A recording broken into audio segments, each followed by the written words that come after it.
Hello friends, स्वागत है आपका अपने YouTube channel exam with ST sir में। आज मैं लेके आया हूँ जनरल साइंस के कुछ इंपॉर्टेंट क्वेश्चंस। चलिए शुरू करते हैं आज का वीडियो। अगर वीडियो पसंद आए तो लाइक कर दीजिएगा और हमारे चैनल को सब्सक्राइब कीजिए। पहला क्वेश्चन है, जब सूर्य, चंद्रमा एवं पृथ्वी लगभग एक ही सरल रेखा में स्थित होते हैं तब उस स्थिति को क्या कहा जाता है? तो उसे कहते हैं दैनिक ज्वार। जब सूर्य, चंद्रमा एवं पृथ्वी लगभग एक ही सरल रेखा में स्थित होते हैं तब उस स्थिति को दैनिक ज्वार कहा जाता है। अगला क्वेश्चन है, सर्वाधिक लवणता वाला सागर कौन सा है?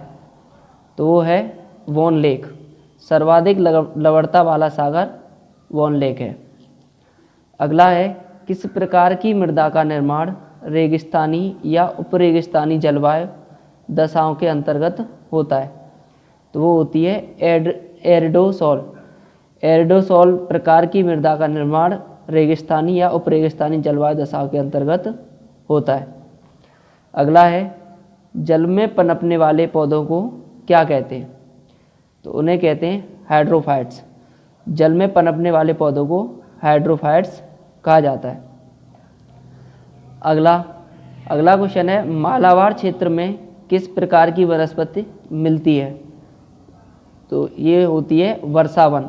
मालाबार क्षेत्र में वर्षावन प्रकार की वनस्पति मिलती है। अगला है, एक्सरे का आविष्कार किसने किया था? तो एक्सरे का आविष्कार रोंटगन ने किया था। अगला है, प्याज लहसुन में गंध किस तत्व की उपस्थिति के कारण होता है? तो वो होता है दोस्तों पोटेशियम के कारण। प्याज लहसुन में गंध पोटेशियम के कारण होता है। अगला, आलू किस कुल से संबंधित है? तो वो होता है सोलेनेसी से। आलू सोलेनेसी से संबंधित होता है। अगला है, दालचीनी पेड़ के किस भाग से प्राप्त की जाती है?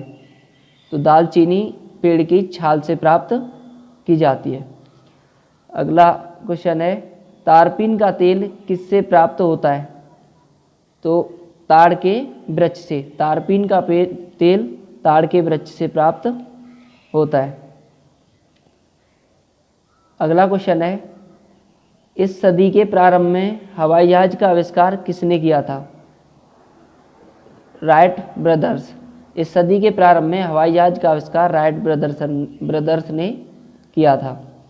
अगला क्वेश्चन है, दक्षिणी गोलार्ध में स्थित सबसे बड़ा कोयला क्षेत्र निम्न में से कौन सा है? तो वो होता है न्यू कैसल। दक्षिणी गोलार्ध में स्थित सबसे बड़ा कोयला क्षेत्र न्यू कैसल है। अगला क्वेश्चन है, किस प्रकार की जलवायु में पोर्टजोल का निर्माण होता है? इसका ऑप्शन आएगा भूमध्य सागरीय जलवायु। भूमध्य सागरीय जलवायु। अगला क्वेश्चन है,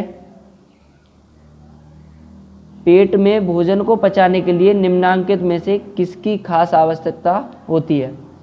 तो वो है एंजाइम। पेट में भोजन पचाने के लिए एंजाइम की खास आवश्यकता होती है। कार्बन का सर्वाधिक शुद्ध रूप है? तो वो होता है हीरा। कार्बन का सर्वाधिक शुद्ध रूप हीरा होता है। निम्न में से सदिश राशि कौन सी है? तो ये वेग होती है। सदिश राशि वेग है।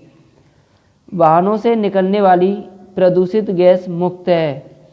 तो वाहनों से निकलने वाली प्रदूषित गैस कार्बन मोनोऑक्साइड होती है। अगला क्वेश्चन है, पेट्रोलियम से प्राप्त होने वाला मोम है? तो पेट्रोलियम से प्राप्त होने वाला मोम पैराफिन मोम होता है। पेट्रोलियम से प्राप्त होने वाला पैराफिन मोम होता है। नींबू खट्टा किस कारण से होता है? तो नींबू खट्टा साइट्रिक अम्ल के कारण होता है, क्योंकि नींबू के रस में साइट्रिक अम्ल पाया जाता है। अगला क्वेश्चन है, शराब का निर्माण किस क्रिया के परिणाम स्वरूप होता है? तो शराब का निर्माण किण्वन के कारण होता है। किण्वन की जब क्रिया होती है उसके कारण शराब का निर्माण होता है। अगला क्वेश्चन है,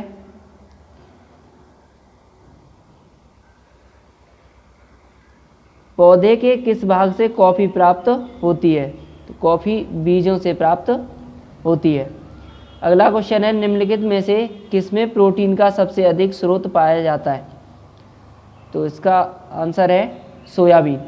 निम्न में से सबसे ज़्यादा प्रोटीन सोयाबीन में पाया जाता है। अगला क्वेश्चन है, धान का प्रसिद्ध रोग खैरा रोग किसके कारण होता है? तो वो होता है विषाणु के। धान का प्रसिद्ध रोग विषाणु के कारण होता है। अगला क्वेश्चन है, जीव द्रव्य जीवन का भौतिक आधार है, यह किसका कथन है? ये लेमार्क ने कहा था कि जीव द्रव्य जीवन का भौतिक आधार है, यह लेमार्क ने कहा था। अगला क्वेश्चन है, रेगिस्तान में पैदा होने वाले पौधे कहलाते जीरोफाइट्स।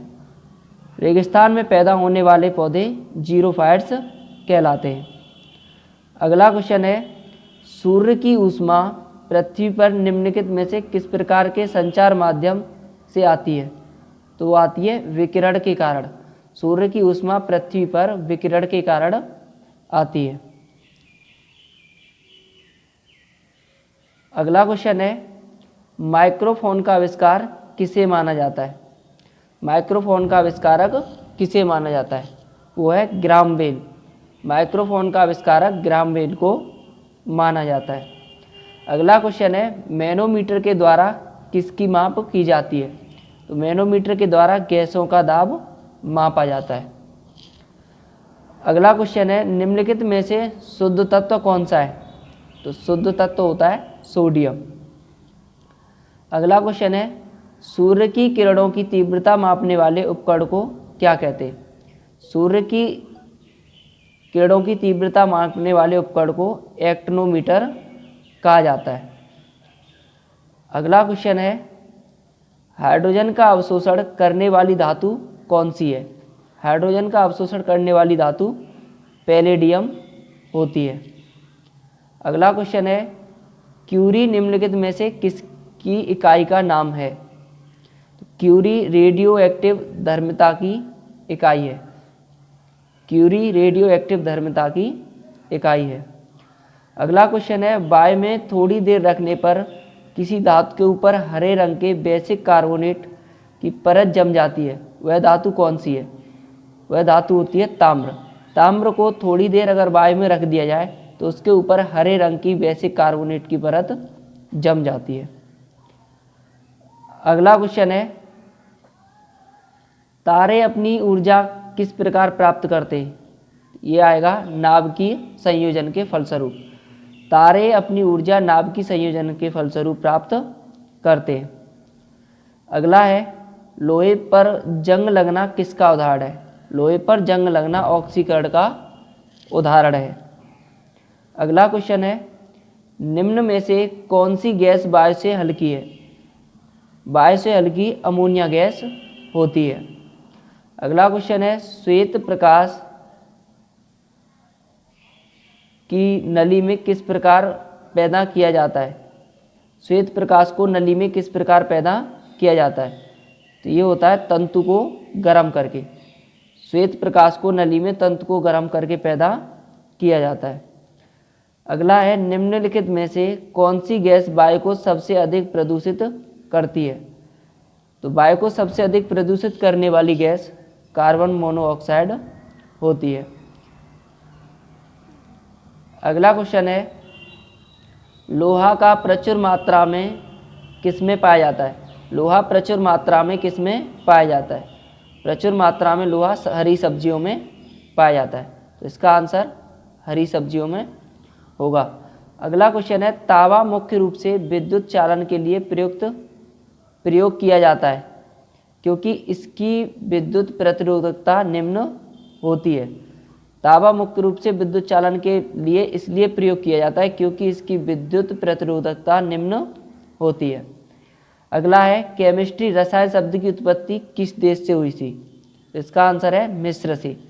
केमिस्ट्री रसायन शब्द की उत्पत्ति मिस्र से हुई थी। अगला क्वेश्चन है, रसायन विज्ञान के क्षेत्र में सर्वप्रथम नोबेल पुरस्कार किसको प्रदान किया गया?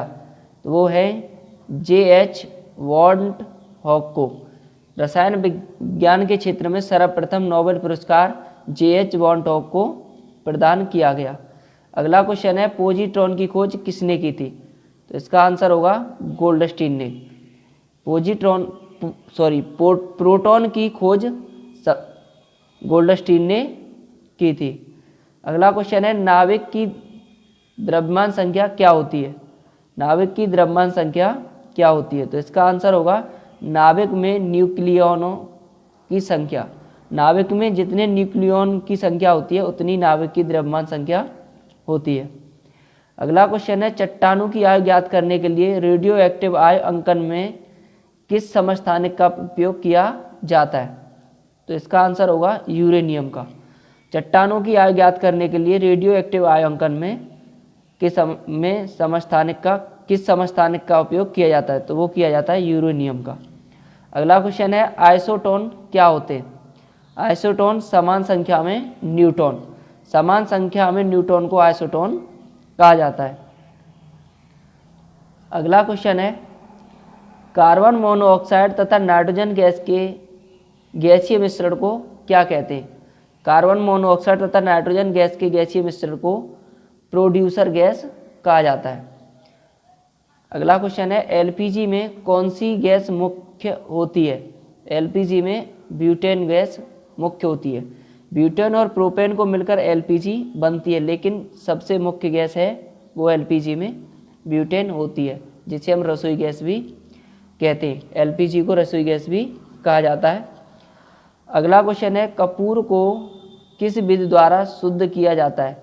तो कपूर को ऊर्ध्वपातन द्वारा शुद्ध किया जाता है।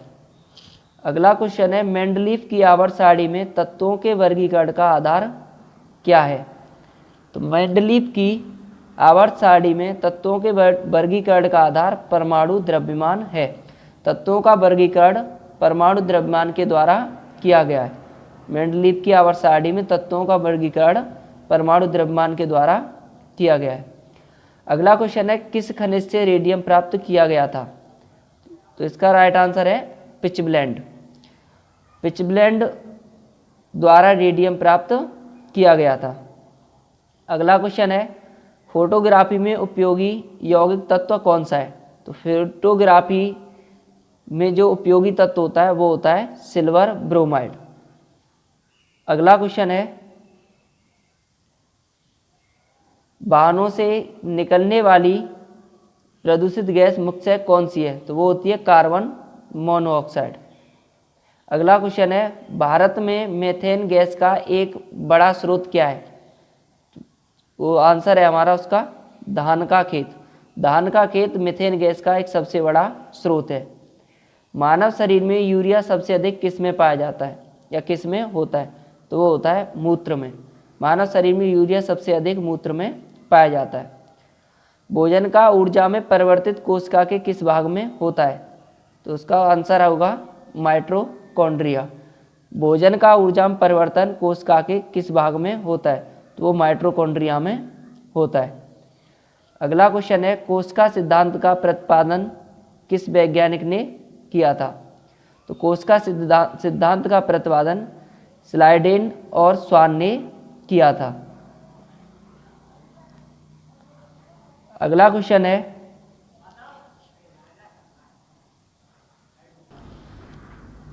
यूरेसिल किस में पाया जाता है? तो वो है आरएनए में। यूरेसिल आरएनए में पाया जाता है।